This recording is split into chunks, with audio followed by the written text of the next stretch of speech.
महोदय, उदाहरण के लिए खाद्यान्न में आत्मनिर्भरता का वर्तमान स्तर बनाए रखने के लिए भी हमें यह सुनिश्चित करना होगा कि हर साल खाद्यान्न में कम से कम 70 लाख टन की वृद्धि बराबर होती रहे। वर्तमान में अनेक प्रकार की बाधाओं को देखते हुए यह स्वाभाविक ही है कि हमने अपने भीतर झांककर इस प्रश्न का उत्तर खोजें कि क्या अगले 2 दशकों में उत्पादन वृद्धि की वर्तमान दर को बनाए रखने और इसी रफ्तार से बढ़ाए रखने की संभावनाएं उपलब्ध हैं अथवा नहीं। इसके साथ ही हमें इस बात पर भी विचार करना होगा कि हमारे अनुसंधान का आधार क्या इतना मजबूत है कि इन भावी चुनौतियों का टिकाऊ आधार पर सामना कर सकें। भारत सरकार की नई कृषि नीति को देखें तो उसमें यह लक्ष्य रखा गया है कि ग्रामीण भारत में खाद्य और पोषण सुरक्षा बराबर बनी रहे, आमदनी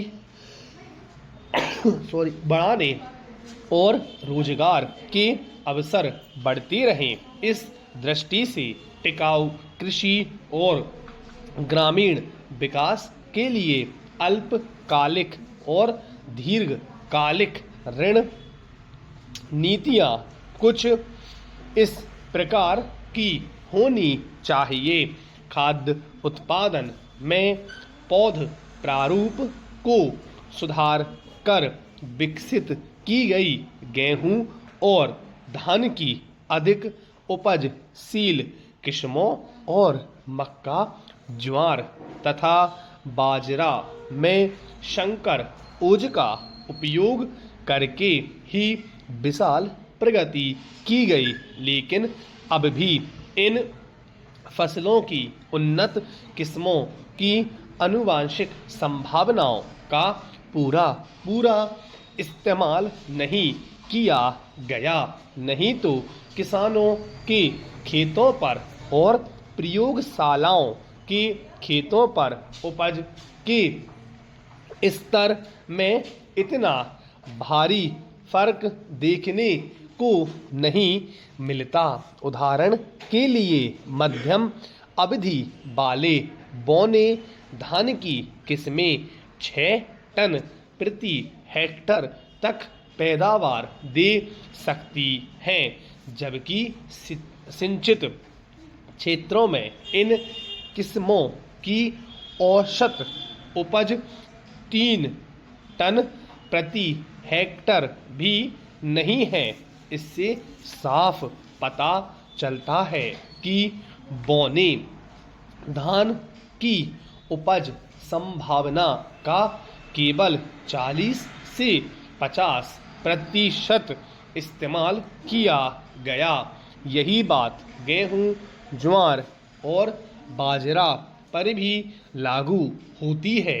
यदि उपज को अस्थिर बनाने वाले कारकों को पहचान कर उनका सुधार कर दिया जाए तो इस समय उपलब्ध किस्मों का ही उपयोग करके अगले वर्षों में 2.5 करोड़ से 3 करोड़ टन अतिरिक्त खाद्यान्न पैदा किया जा सकता है। जहाँ तक बाधाओं की बात है जैविक और अजैविक दबाव 30 से 35% तक उपज तबाह कर देते हैं।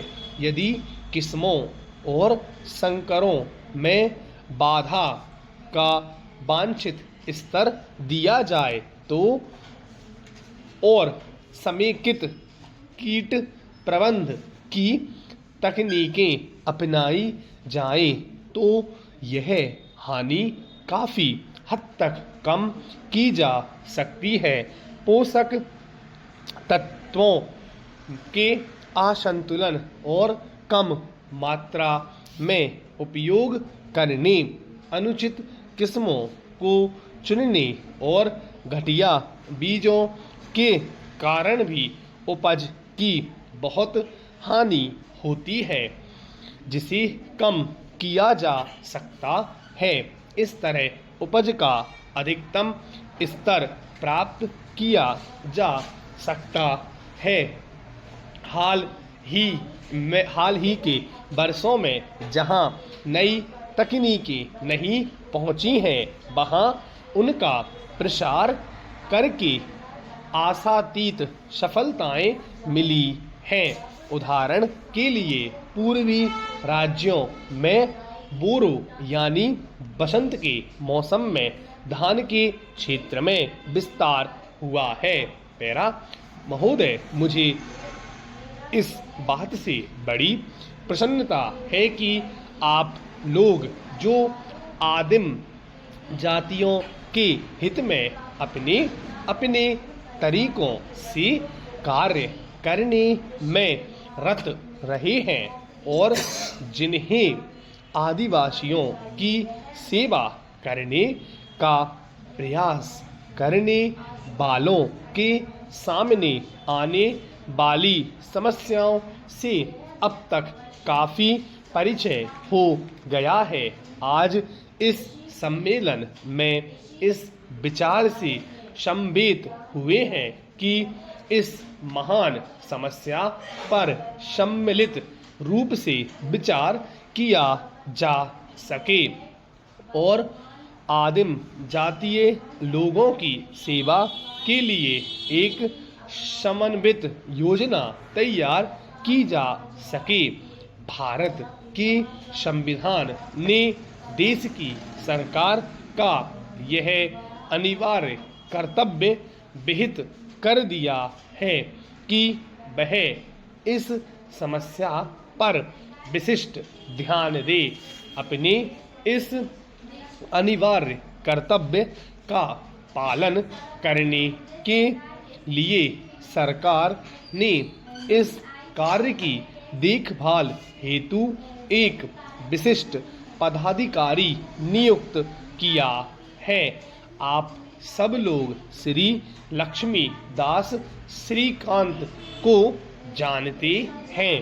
आदिम जातियों के हितार्थ कार्य करना उनके जीवन का उद्देश्य है और अब तक रहा है, किंतु यह समस्या इतनी उलझी हुई और जटिल है कि इसके लिए अनेक विचारवान व्यक्तियों के सहयोग की आवश्यकता है और इसलिए आज आप यहाँ एकत्र हुए हैं, जिससे आप इस समस्या के स्वरूप को और अधिक स्पष्ट करने तथा उनको शीघ्र सुलझाने के लिए प्रभावी कार्यक्रम तैयार करने में अपना महत्वपूर्ण योगदान कर सकें।